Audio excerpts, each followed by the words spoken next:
I got these racks from you. They look great, except the screws are apparently M5, and this is tapped for a 1032.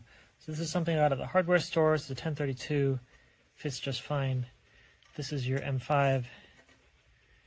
That's it. It just goes in that far because the threads don't match up. Again, this is the 1032 that I got at the hardware store.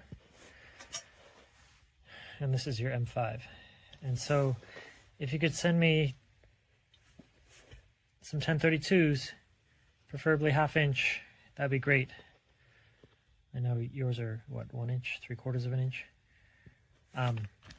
Thanks a lot.